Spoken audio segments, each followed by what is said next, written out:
Meus amigos, eu quero comentar com vocês dois fatos que aconteceram em duas cidades diferentes, aparentemente desconexos, mas que estão profundamente relacionados.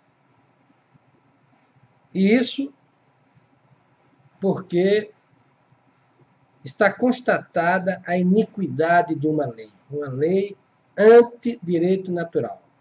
E eu me refiro aqui ao Estatuto do Desarmamento. O primeiro fato foi a prisão do cantor Leonardo no aeroporto de Brasília porque carregava algumas balas calibre 22. Num despropósito, numa desproporção e num absurdo total, como se ele fosse um criminoso. Vejam, os senhores, onde nós chegamos.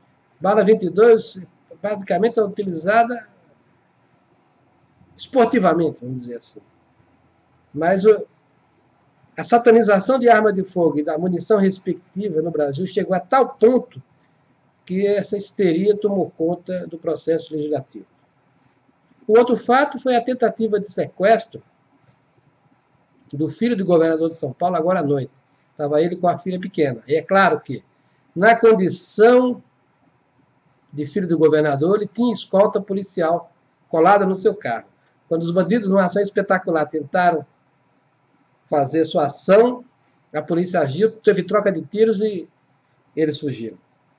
O que foi decisivo para que o filho do governador não fosse sequestrado não é o fato de haver policiais lá, não. É o fato de haver policiais armados. A arma é que não permitiu que os facínoras lograssem êxito. E por que os ladrões, os sequestradores, tiveram aquela tamanha ousadia? Porque o suposto deles é um só. A vítima está desarmada e é inerme, é incapaz de defender-se porque não tem armas. Então a gente precisa lembrar por que a esquerda sempre quis desarmamento. Porque o cidadão, o homem civil armado, é uma potência maior do que um civil desarmado. E é capaz de enfrentar revolucionários. Então, uma das primeiras providências que um partido revolucionário que quer o poder total faz é desarmar a população. E essa gente tem conseguido êxito passo a passo, culminando com esse Estatuto de Desarmamento. E nós bem vimos que a população brasileira se posicionou de uma maneira contrária a esse estatuto, naquele capcioso referendo que foi feito. Os desarmamentistas foram derrotados. Mas, no entanto, a lei continua aí. E o pior dessa lei é que dá o monopólio da concessão de porte de arma à Polícia Federal, que nem estrutura teria para isso. O objetivo é simplesmente negar porte de arma. E associado a isso, uma miserável lista de exigências para que alguém possa portar uma arma. Uma coisa cara, exorbitante e desnecessária.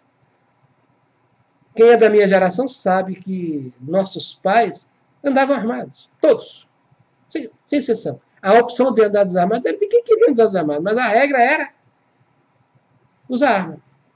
Meu pai usou arma a vida inteira, até morrer. Então, essa loucura que nós estamos vivendo dá nisso. O que nós estamos vivendo, na verdade, é, vamos dizer assim, a cobertura política que certos partidos de esquerda, que eu não vou nominar aqui,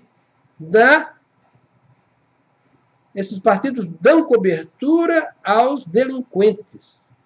A gente já viu a associação com o tráfico de drogas. Outro dia, gente ligada a um senador da República foi pega com a boca na botija. Mas a coisa é muito mais profunda. A gente viu falar aí financiamento de campanhas eleitorais presidenciais com dinheiro das Farc.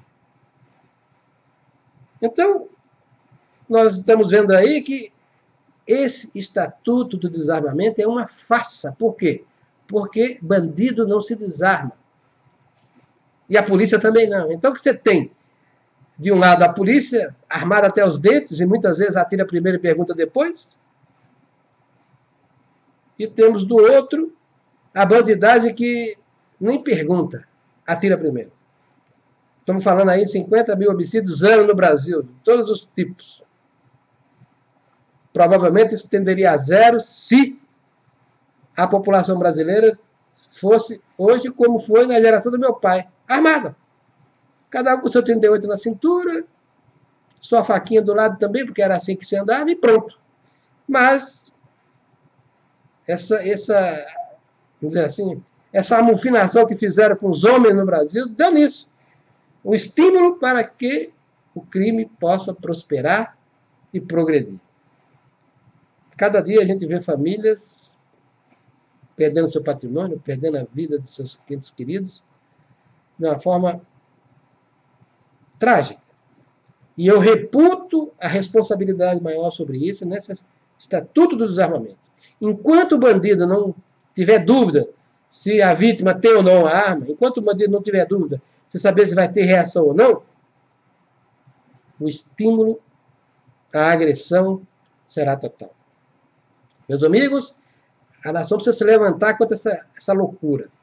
E a gente vê que hoje, até do ponto de vista político, não faz tanto sentido assim, porque quando a esquerda propôs o desarmamento, um século atrás, mais ou menos, a diferença entre o poder de fogo de uma arma civil e a arma militar não era tão grande.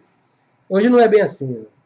Os instrumentos militares são muito mais poderosos, sofisticados e demandam treinamento, são exclusivos das Forças Armadas, portanto, o abismo é enorme.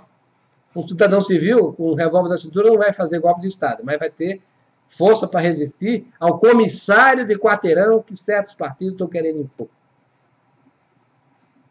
Então é preciso denunciar a iniquidade dessa lei. E não se iluda, o filho do governador foi salvo porque havia arma de fogo na cena. Alguém capaz de usá-las e o fez muito bem. Uma arma, qualquer um pode usar, desde que o Estado não interfira. É claro que com responsabilidade. Para isso existe lei, existe Código Penal, etc. Não está dizendo aí para se cometer irresponsabilidades. O que está dizendo é o seguinte, o cidadão tem o direito de se defender. E mais que o direito, tem a obrigação de defender os seus, a sua família, o seu patrimônio. Nós precisamos corrigir essa lei. Precisa acabar com essa iniquidade, que no fundo não passa de uma grande estupidez, uma ação criminosa de políticos miseravelmente mancomunados com o crime organizado.